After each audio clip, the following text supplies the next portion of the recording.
malam hari ini temanya daging dan roh.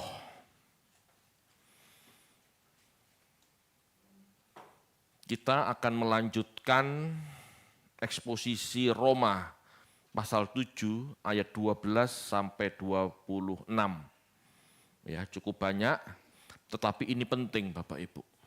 Ya, ini penting, pesan-pesan ini penting supaya kita bisa menyikapi gitu ya, hidup dengan lebih baik. Mari kita baca Roma 7 ayat 12 sampai 26.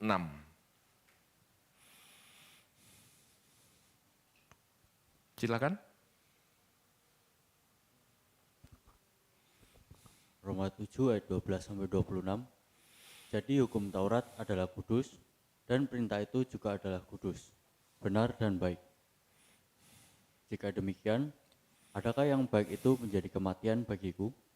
Sekali-kali tidak. Tetapi supaya nyata bahwa ia adalah dosa, maka dosa mempergunakan yang baik untuk mendatangkan kematian bagiku. Supaya oleh perintah itu dosa lebih nyata lagi keadaannya sebagai dosa. Sebab kita tahu bahwa hukum Taurat adalah rohani, tetapi aku bersifat daging, terjual di bawah kuasa dosa. Sebab apa yang aku perbuat, aku tidak tahu, karena bukan apa yang aku kehendaki yang aku perbuat. Tetapi apa yang aku benci, itulah yang aku perbuat. Jadi, jika aku perbuat apa yang tidak aku kehendaki, aku menyetujui bahwa hukum Taurat itu baik. Kalau demikian bukan aku lagi yang memperbuatnya, tetapi dosa yang ada dalam aku. Sebab aku tahu bahwa di dalam aku, yaitu di dalam aku sebagai manusia, tidak ada sesuatu yang baik. Sebab kehendak memang ada di dalam aku, tetapi bukan hal berbuat apa yang baik. Sebab bukan apa yang aku kehendaki, yaitu yang baik, yang aku perbuat, melainkan apa yang tidak aku kehendaki, yaitu yang jahat, yang aku perbuat. Jadi, jika aku berbuat apa yang tidak aku kehendaki, maka bukan lagi aku yang memperbuatnya, tetapi dosa yang diam dalam aku. Demikianlah aku dapati hukum ini. Jika aku menghendaki berbuat apa yang baik, yang jahat itu ada padaku. Sebab di dalam batinku, aku suka akan hukum Allah. Tetapi di dalam anggota-anggota tubuhku, aku melihat hukum lain yang berjuang melawan hukum akal budiku dan membuat aku menjadi tawanan hukum dosa yang ada di dalam anggota-anggota tubuhku. Aku, manusia celaka, siapakah yang akan melepaskan aku dari tubuh maut ini? Syukur kepada Allah, oleh Yesus Kristus Tuhan kita. Jadi, dengan akal budiku, aku melayani hukum Allah. Tetapi dengan tubuh insanku, aku melayani hukum dosa. Baik, terima kasih. Bapak Ibu, kalimat-kalimat yang kita baca ini cukup rumit. Tidak ada cara lain untuk memahami ini, kita harus masuk dalam teologianya Paulus di abad pertama. Jangan dipikir teologia saat itu ya, sudah secanggih sekarang. Tidak. Ya, kita harus masuk ke pola pikir Yunani saat itu. Karena saat itu Israel dipengaruhi budaya Yunani. Ya, filsafat Plato itu berkembang Bapak Ibu.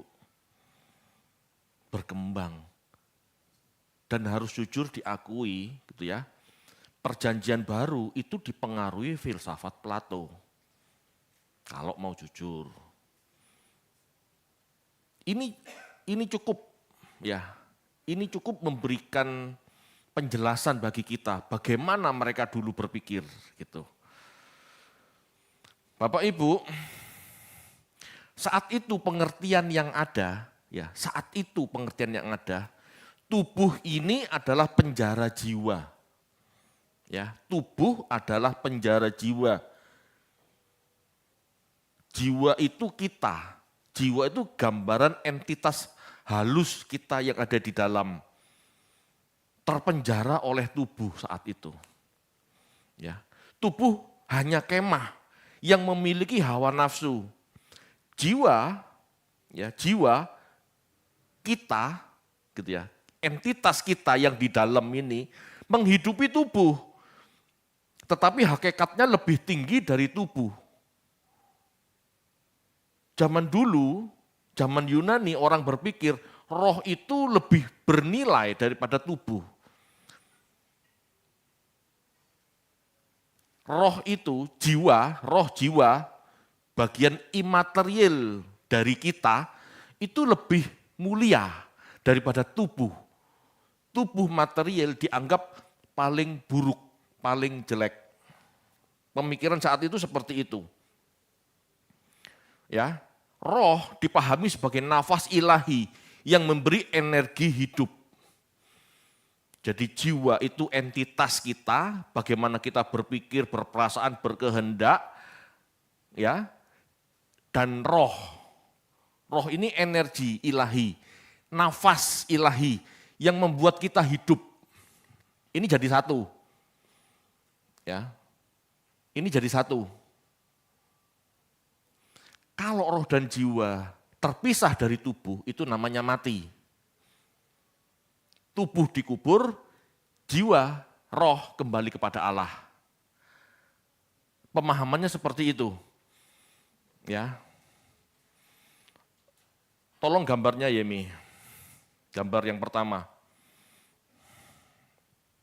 Ya, Anda tidak asing kan dengan gambar ini? Tubuh yang merah, jiwa dan roh itu yang biru. Jiwa dan roh itulah entitas manusia yang sesungguhnya menurut pemikiran zaman itu.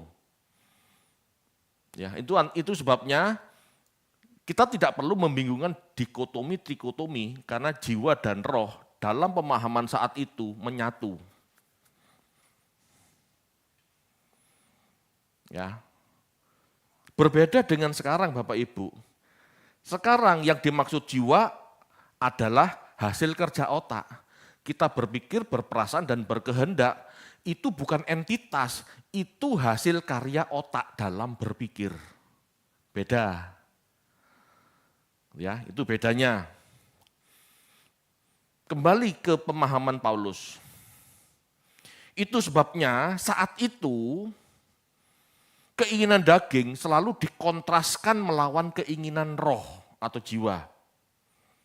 Daging mengacu pada kesenangan, bahkan dosa yang ingin dipuaskan selalu. Tetapi roh mengacu pada pengertian dan kemauan untuk melakukan kehendak Allah.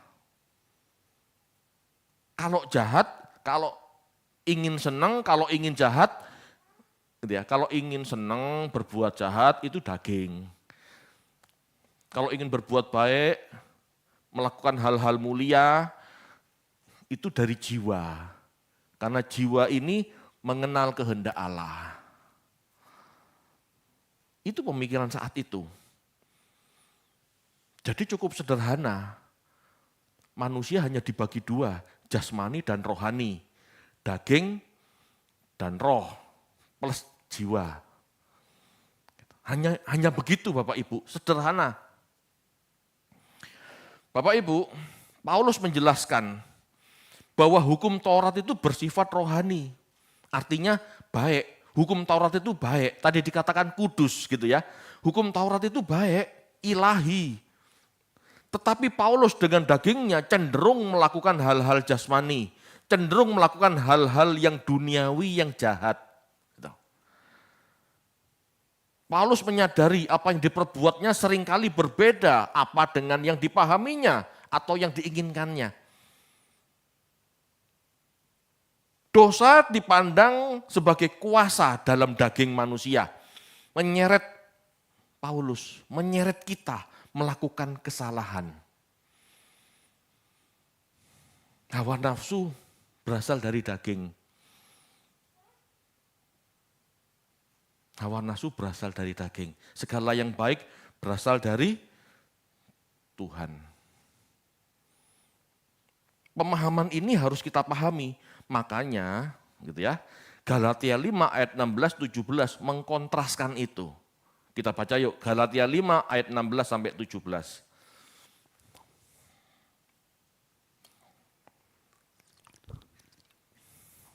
Galatia 5 ayat 16 dan 17. Maksudku ialah hiduplah oleh roh, maka kamu tidak akan menuruti keinginan daging. Sebab keinginan daging berlawanan dengan keinginan roh, dan keinginan roh berlawanan dengan keinginan daging. Karena keduanya bertentangan, sehingga kamu setiap kali tidak melakukan apa yang kamu kehendaki. Jelas Bapak Ibu? Zaman dulu tuh pikiran mereka, daging dan roh itu bertentangan. Daging ingin dipuaskan, roh ingin taat. Ini bertentangan, makanya dikontraskan. Ini tidak salah Bapak Ibu, tetapi ini terlalu sederhana. Manusia kan nggak bisa dibagi-bagi. Manusia itu adalah totalitas personalitas. Ya, nanti akan kita jelaskan itu. Paulus mengatakan, aku sebagai manusia tidak ada sesuatu yang baik. Ingat ya, sebagai manusia tidak ada sesuatu yang baik. Sebab di dalam batinku aku suka hukum Allah.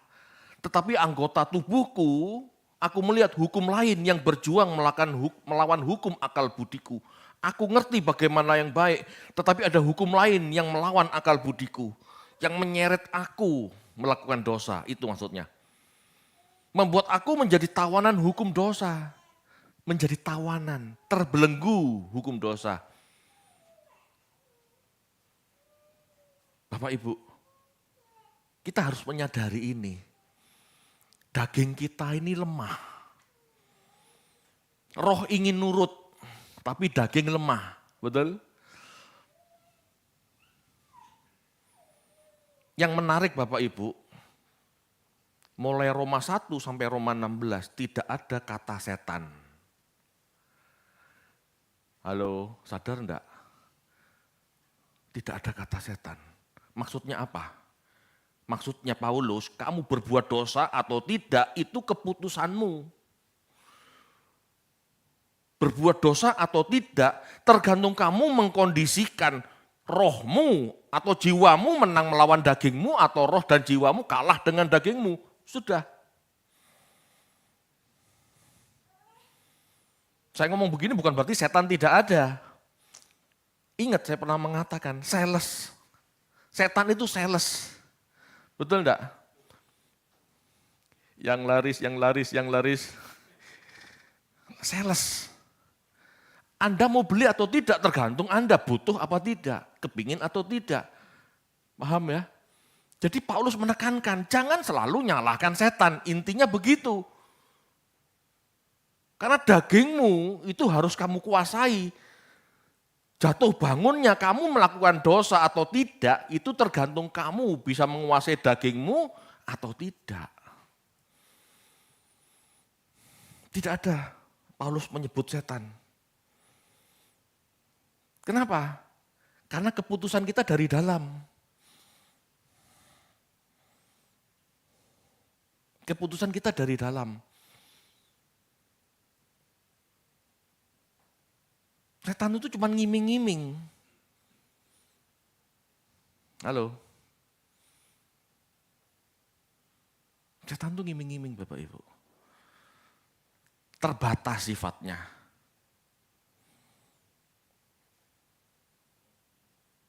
Bukan tidak pengaruh ya, ada pengaruhnya, tapi sangat terbatas. Karena keputusan di kita. Gitu loh. Banyak faktor-faktor lain sebetulnya yang mempengaruhi daging kita. Banyak faktor-faktor lain. Bukan cuma setan sebetulnya, banyak faktor-faktor lain. Sekali lagi, ini tidak mengabaikan setan. Tetapi kita harus tahu, keputusan ada di dalam kita. Dosa, Bapak Ibu, di dalam kitab Roma, dipersonifikasi sebagai seorang raja, tirani yang memperbudak manusia. Paulus merasa tertekan, dia ingin lepas dari belenggu daging yang cenderung berdosa. Daging dengan segala hawa nafsunya oleh Paulus digambarkan sebagai kuasa yang mengikat. Kita manusia diatur oleh hawa nafsu. Disitulah pertempuran kita. Gitu ya, disitulah pertempuran kita. Bapak Ibu, Paulus mengucap syukur kepada Allah oleh karena Yesus yang telah menebus jiwanya dari penjara tubuh. Menurut Paulus, ya, meskipun jiwanya jatuh bangun dalam dosa, Yesus telah menebus jiwanya. Ya. Yesus telah menebus jiwanya dalam arti Bapak Ibu. Dia yang berjuang, dia yang sungguh-sungguh melakukan kebenaran, dia yang mengerjakan keselamatan istilahnya. Jatuh bangun. Ini ada jaminan. Darah Yesus yang telah mengampuni, darah Yesus yang telah menebus dia. Ingat, ini bukan untuk seolah-olah, aku bisa berbuat dosa, aku boleh berbuat dosa. Tidak loh, kelak nurani kita akan dihakimi. Tetapi dalam mengerjakan keselamatan, kita tidak perlu stres. Kita tidak perlu depresi. Karena Tuhan menebus kita. Dia tahu kelemahan kita. Dia menanggung kelemahan kita. Amin. Berjuanglah jadi lebih baik. Berjuanglah seperti Kristus. Tapi gak perlu stres. Karena bukan usaha kita yang bisa menyelamatkan kita. Darah domba. Ini harus, gini ya, memahami ini harus berimbang. Tidak boleh sembarangan gitu ya. Seolah-olah, kalau gitu saya boleh berbuat dosa. Ya tidak. Dikatakan kalau kamu sengaja berbuat dosa, setelah kamu mengetahui kebenaran itu urusannya beda loh. Halo, bisa dipahami?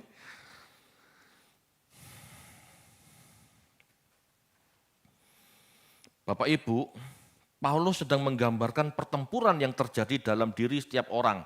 Di satu sisi ia ingin melakukan kebenaran, di sisi yang lain daging menuntut untuk dipuaskan. Betul enggak?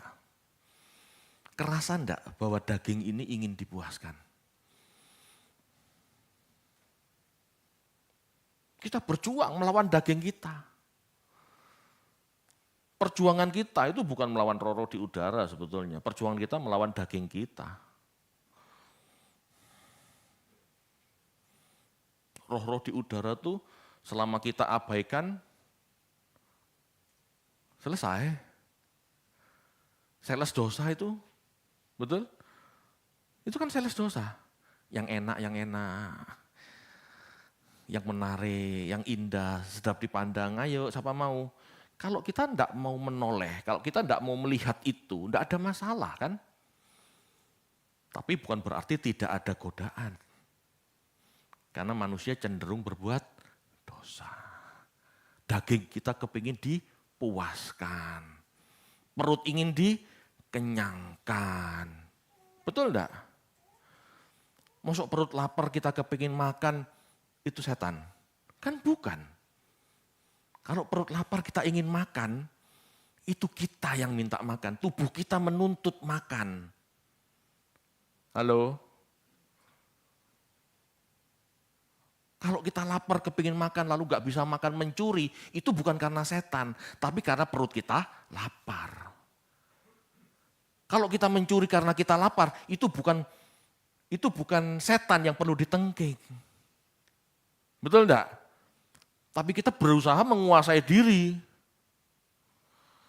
Tapi sebatas mana kita bisa menguasai diri kalau perut lapar? Halo, itulah sebabnya Bapak Ibu, sebagai jemaat kita harus saling menopang. Jangan sampai kita membiarkan saudara kita kelaparan, sehingga dia tidak kuat iman dan tidak bisa mengerjakan keselamatan. Tujuan jemaat diadakan itu. Bapak Ibu, Paulus sedang menjelaskan Sebagai manusia selama hidup dalam kemah ini, daya tarik dosa selalu ada. Ya. Daya tarik dosa selalu ada.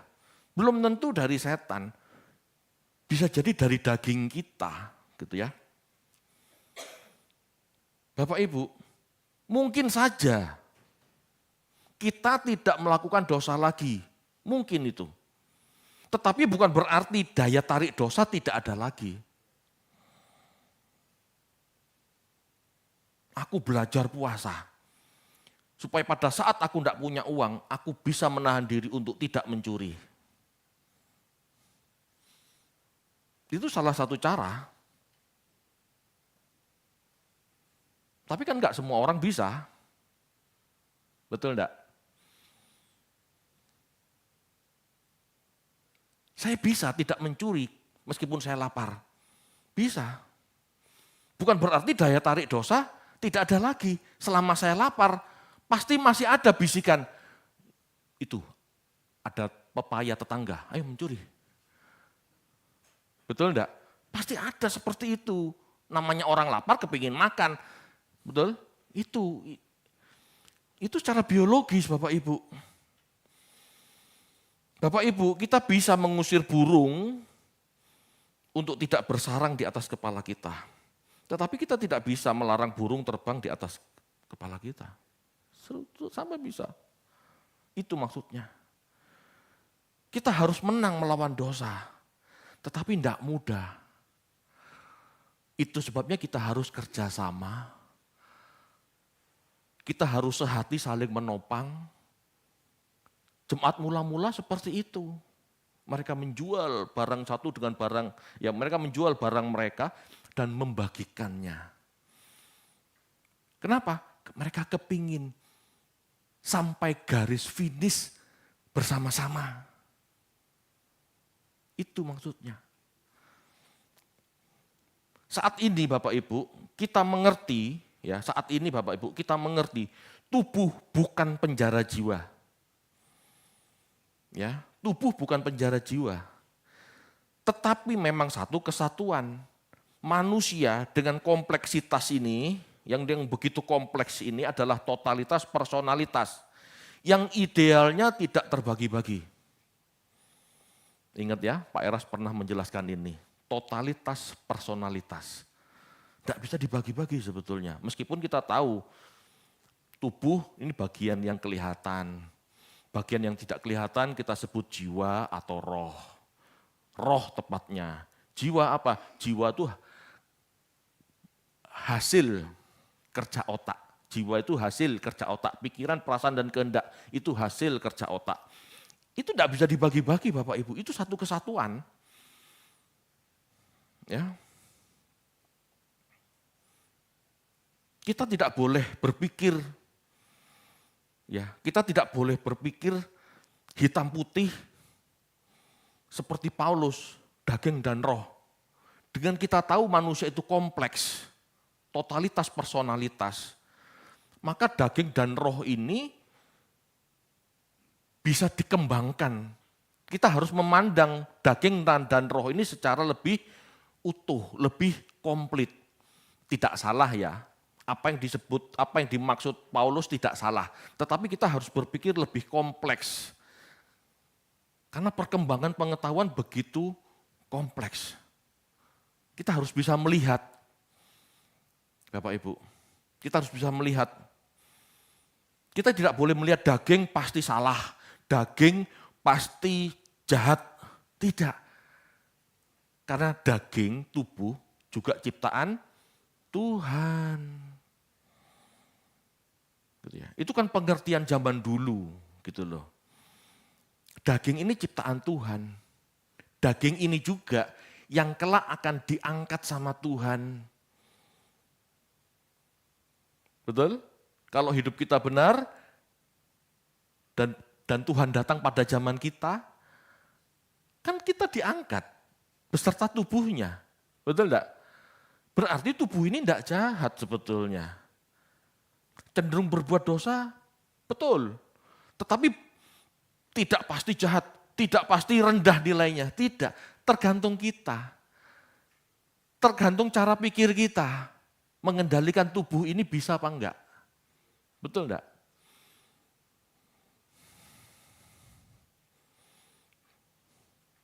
Bapak Ibu, tubuh ciptaan Tuhan. Tubuh ciptaan Tuhan. Dan saling mempengaruhi. Tubuh, roh, jiwa itu saling mempengaruhi. Ya.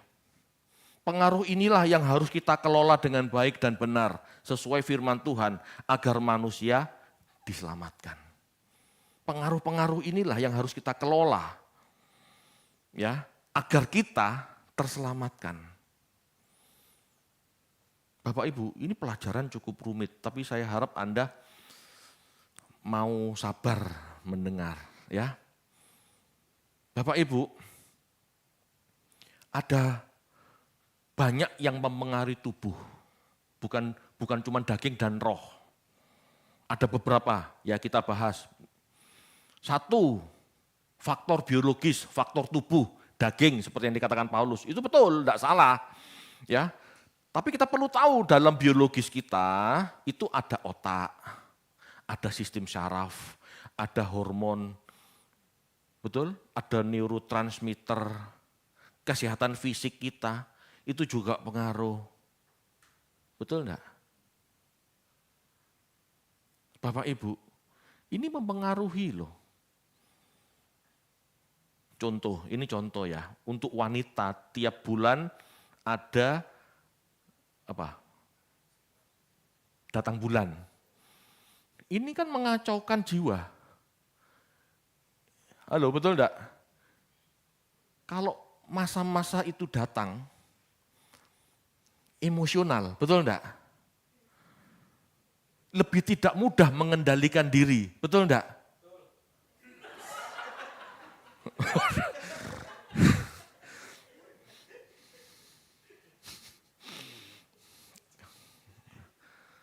Pengalaman itu begitu nyata Bapak Ibu. Ya, itu pengaruh loh. Itu mempengaruhi jiwa kan? Jiwa, ya nomor 2 setelah faktor biologis, ada faktor psikologis. Jiwa juga mempengaruhi tubuh. Ya, kalau datang bulan itu kan tubuh. Ya, itu kan kerja tubuh.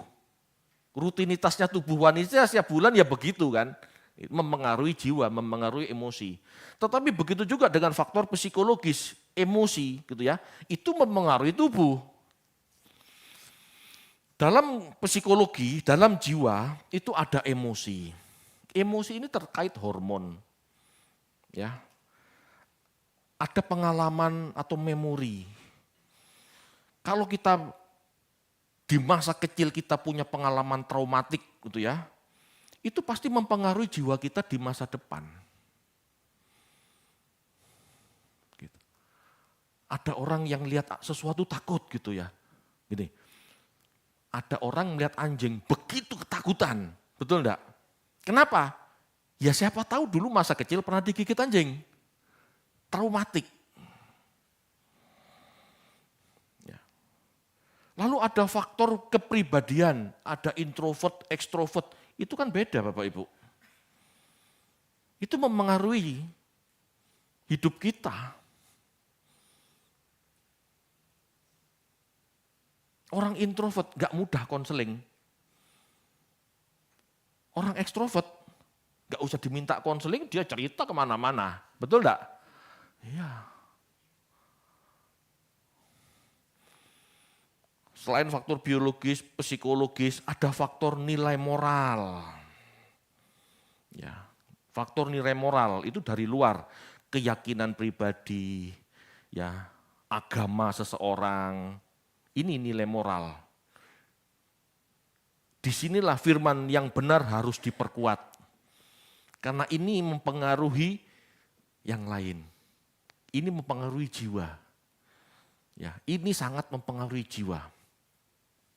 Ada etika, ya, nilai-nilai budaya, ada hati nurani, suara hati, gitu ya. Bapak Ibu, suara hati terbentuk dari keyakinan atau agama. Ya, suara hati terbentuk dari nilai-nilai moral seseorang bertumbuh dewasa. Indek, judek, fidek. Ya. Ini berkembang melalui pengaruh agama, budaya, dan logikanya. Ini sudah faktor dari luar. Kalau biologi dan jiwa itu dari dalam. Nilai-nilai moral dari luar. Begitu juga dengan 3 yang lain, itu dari luar. Faktor sosial. Lahir sebagai orang Batak, lahir sebagai orang Jawa. Ini kan pasti punya nilai-nilai yang berbeda. Punya kebiasaan yang berbeda. Pengaruh enggak? Pengaruh. Sangat pengaruh. Gitu ya.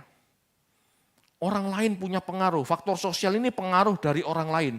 Pengaruh sosial dan budaya. Bagi orang Jawa dan orang Batak. Kira-kira lebih mudah mana disampaikan firman Tuhan?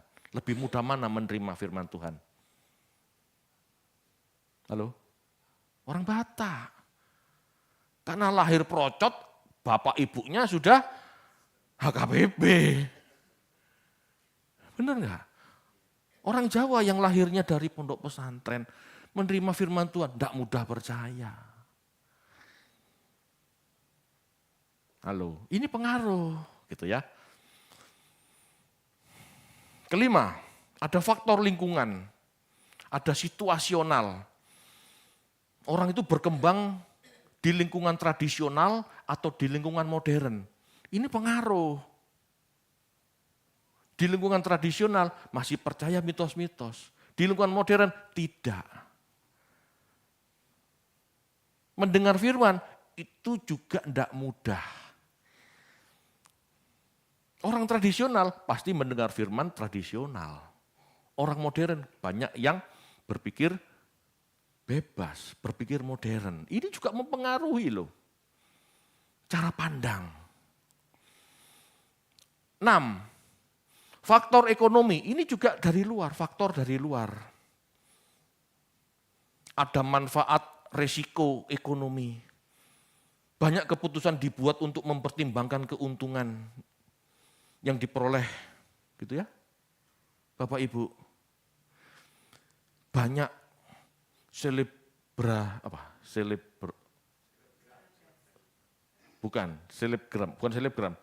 selebriti gitu ya. Kok susah ngomong. Banyak selebriti pindah agama, gitu ya, masuk agama mayoritas. Kenapa? Halo? Tuntutan ekonomi. Ingin laku. Ingin dapat rating banyak. Kalau rating banyak dapat pemasukan banyak. YouTuber kan begitu.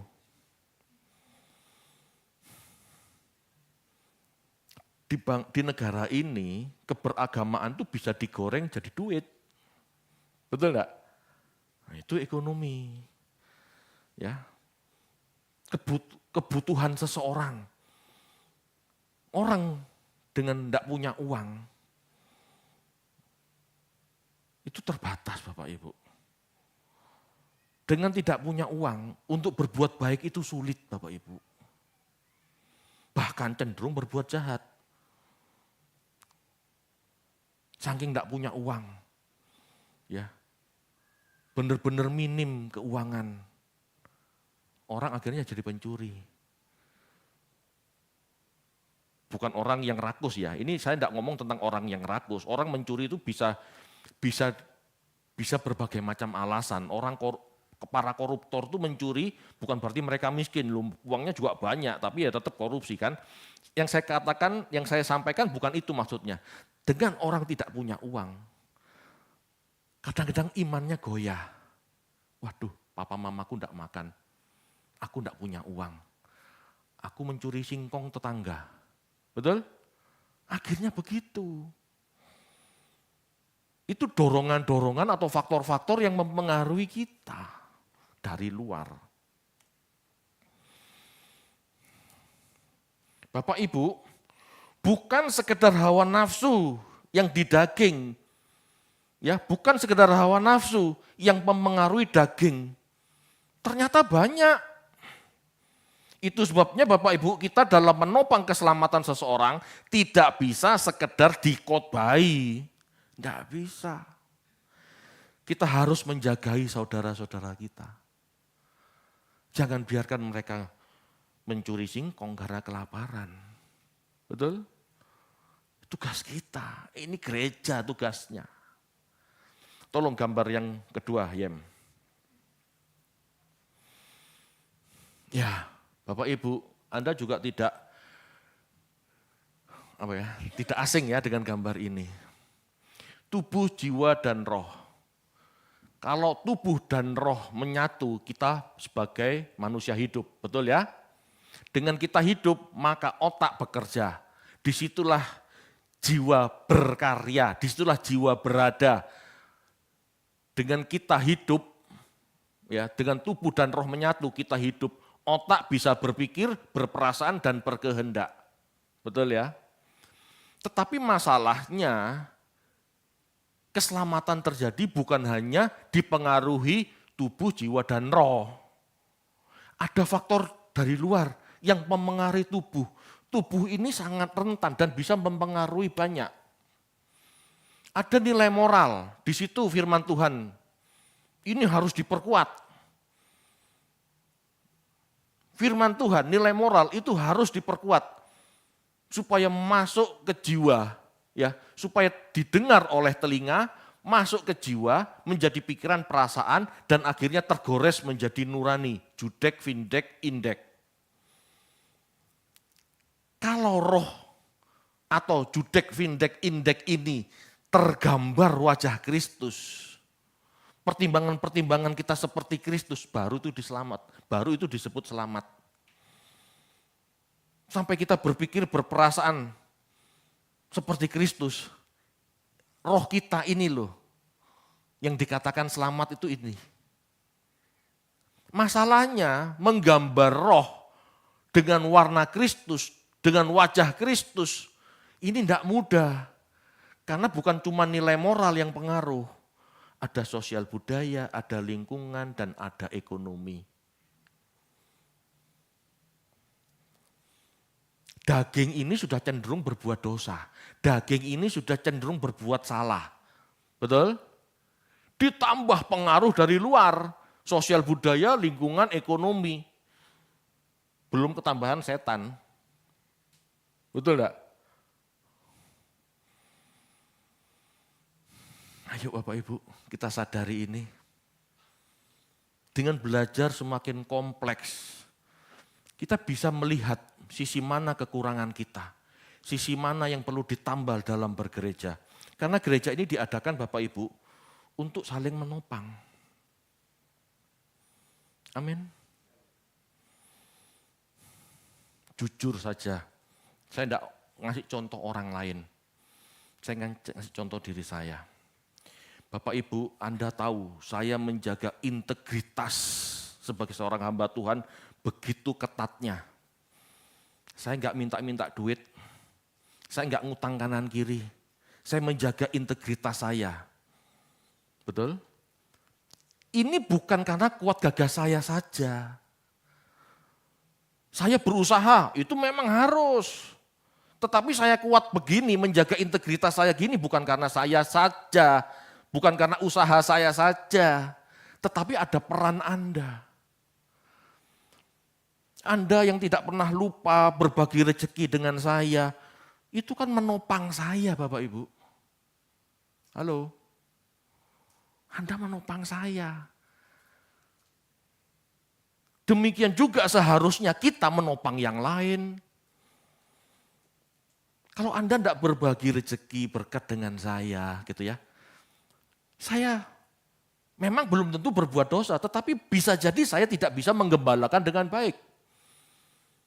Konsentrasi saya terpecah karena saya harus cari duit. Itu bisa jadi. Saya tidak bisa khotbah dengan mendalam, itu bisa jadi. Saya nggak mau sombong dengan seolah-olah saya yang paling kuat, saya paling sehat. Tidak, kekuatan saya, kesehatan rohani saya juga tergantung Anda. Demikian saya ajak Anda untuk menopang orang lain, menopang sesama. Gereja ini pun berusaha menopang. Jangan sampai ada jemaat yang lemah hanya gara-gara faktor ekonomi. Kita harus topang. Kita harus menopang saudara-saudara kita supaya mendapatkan lingkungan yang baik, yang bersih, yang sehat dari gangguan-gangguan mereka berbuat dosa. Betul? Contoh, ada seorang anak lahir di perkampungan kumuh, di mana di sana banyak orang, gitu ya, di mana di sana banyak orang mabuk, narkoba, pelacuran. Loh, tugas kita loh kalau kita punya jemaat di situ, mengentaskan dia pindah ke lingkungan lain. Sekuat-kuatnya dia mempertahankan iman, belum tentu kuat kalau lingkungan seperti itu. Itu tugas gereja. Bukan cuma sekedar khotbah Bapak Ibu. William Booth, Anda tahu? William Booth, pendiri Bala Keselamatan. Kenapa dia mendirikan Bala Keselamatan? Karena dia melihat pendeta cuma bisa khotbah. Orang miskin di Inggris saat itu lagi kelaparan. Orang kelaparan tidak bisa dikhotbahi. Tidak bisa mikir, betul? Siapa yang lapar bisa mikir? Kalau saya jujur tidak bisa. Kasih makan. Mereka kenyang. Mereka dingin. Kasih air hangat. Tunjukkan kasih kita dulu, baru dikhotbahi. Itu masuk. Orang lapar, orang butuh duit, orang yang kacau dengan kebutuhan hidupnya. Jangankan dengar firman, mau ke gereja saja belum tentu loh. Kenapa? Ya karena mereka mau mengusahakan uang itu kan. Bagaimana nasib anakku besok sekolah? Aku harus cari duit malam ini. Tugas kita gereja membantu mereka.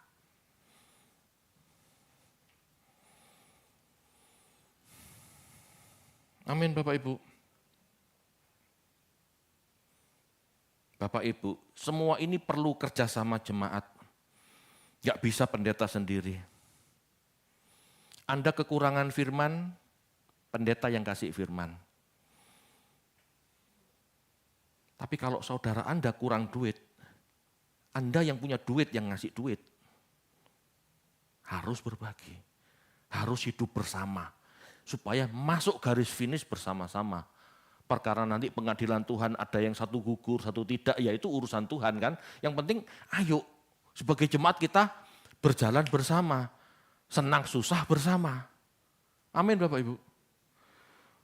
Gereja harus bisa melanjutkan karya keselamatan Allah.